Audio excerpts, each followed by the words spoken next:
Welcome back to ISO 9001 and Coffee Bytes.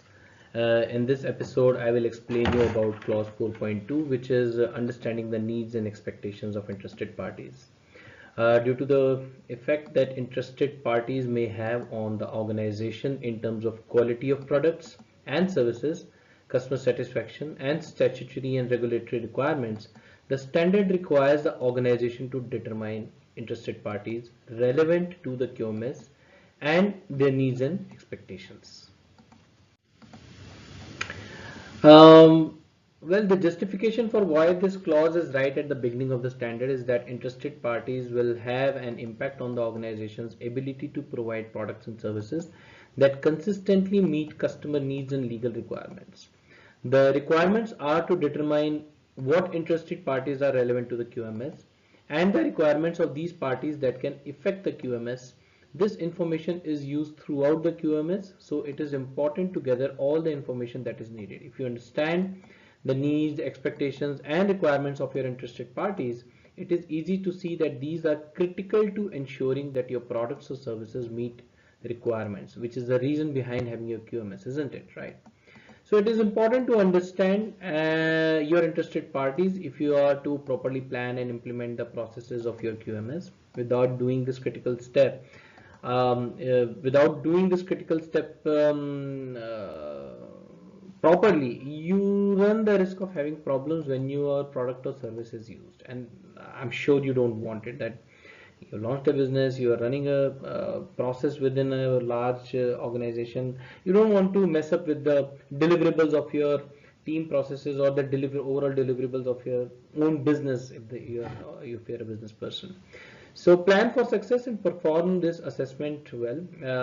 Like clause 4.1, this is not a mandatory to be documented clause, but it is beneficial for you. As I said, ISO 9001 is nothing but a set of guidelines. So the guideline is beneficial for you. So follow it. Take a look at some of these interested parties and you can find more. So right now on your screen, for example, you have the first one is the customers. The people who use your product directly affect your ability to satisfy their needs. You need to understand the needs, expectations, and requirement of these people who are your customers, because how these customers will use your product or service, that will determine how you should be creating your products or services in the first place. So these can be like the most important interested party for you. Okay. The next one is government and non-government organizations. So basically, it means like legal, regulatory laws, etc. Many industries have legal requirements that their products and services need to meet, and there can be a great cost to not meeting these. There can be penalties, there can be bans. So the consequences can be completely bizarre and out of your imagination. And again, if you are operating in any land, any country, ignorance is not the excuse to come out of the situation in case you have found, if you're or maybe if it is found that your product or service is not meeting the legal requirements or the lawful requirements of that particular land or country. In addition, it's important to understand the expectations of other organizations such as industry watchdog groups, which might identify what levels of performance and durability are expected by your ultimate customers. The next one is your employees. Basically, even if your employees are not purchasers of your product or service, they will want to work in an environment that creates products and services that will meet the needs of your end customers. Nobody wants to create faulty products or services, and no employees would want to take the brunt of if the organization is in the habit of it's not habit, like it's not careful to ensure that the needs and expectations of the customers are met. So faulty products and services, as nobody wants to work for that organization. So employees are again interested parties. Another example here is shareholders. Very important since your financial bottom line is directly affected by the costs of your products or services. Your shareholders will be interested in how well your QMS performs. In particular, the expectations around continual improvement could be extremely important for this group of interested parties. So I have given you just like these four examples, but there could be many more examples as well. So feel free to talk to your shareholders, talk to your employees, and read the newspapers, understand from other competition or the players who are in your competition what could be an interested party and what could be its expectations and needs, which you need to take care of. As I said, like clause 4.1, the standard requires these analysis to be conducted but does not mandate the same to be documented, but you may still create a list of interested parties and their respective requirements and this is your discretion. You can use a Word document, you can use an Excel format. Excel works very well, I've seen in many organizations, because it's easily trackable, auditable, and you can go back and review whether the situation has changed, whether the needs and expectations of your interested parties have changed or not. Well, I guess you would now be able to jot down who are the interested parties for your business and what exactly are their requirements. So the idea is to be aware of them first time, number one, when you start your business, or maybe when you join a team, or if you are trying to implement a QMS or ISO 9001 within your organization, then it's important that you first sit down and jot that down for the first time. And then for best results, keep on reviewing, as I said, at planned intervals, at least once in a year, maybe start of the financial year or the start of the year when you start giving budget presentations to your board or whatever. So those are the times when it's important to sit down and review who are the interested parties, what could be their expectations and needs, and have they undergone any change. Or in the event that you are in your business and suddenly there is a big regulation coming in like GDPR, or there is some big announcement, or change in SEZ policy, or maybe banning of certain things,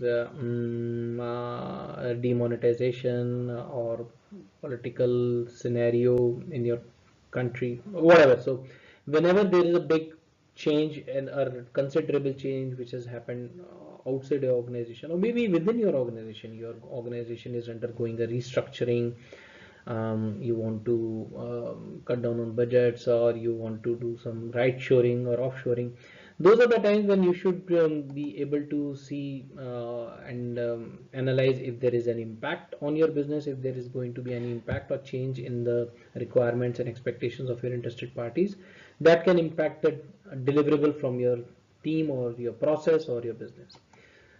So here's a question.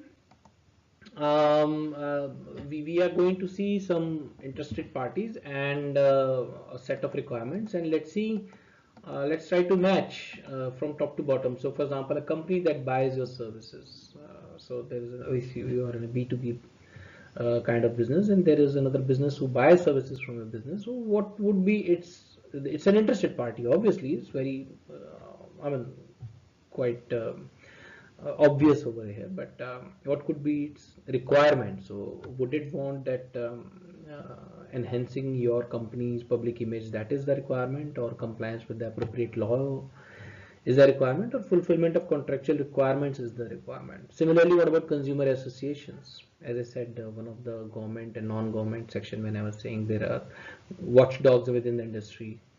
So what could be their requirement? Legal authorities, what could be their requirements? So I think one is quite simple here. Legal authorities would want, their requirement would be that you as a company should be compliant with appropriate laws. So let's see what are the correct answers. So the correct answers are: a company that buys your services, its need is that you should fulfill all the contractual requirements in terms of what are the payment terms and stuff like that. Consumer associations would definitely want that you should continuously work on enhancing your company's public image. And legal authorities, as I said, compliance with appropriate laws. So similarly, these are just some samples, some few pointers to trigger your thoughts. and whatever comes to your mind, read the newspapers, talk to your people, talk to your employees, talk to your senior management teams, talk to your board, shareholders, attend conferences, talk to people, various people who are in the same industry, and understand what are the applicable or the interested parties and what can be their requirements, which as an organization you should be able to fill. I hope we are now clear about the second applicable clause of ISO 9001 clause 4.2. Remember, as much as you would write, as much it would be you would be able to track back, audit, and delegate various components of your business. So writing. It, even if the standard does not require you mandatorily that you write for each and every clause, but it's only in your benefit that you write, create your own company's QMS manual, so that even if you're not there, people are able to work despite your absence. It should not be every time that only if you are there in the office, only then your company works. You are not able to take a break or a holiday.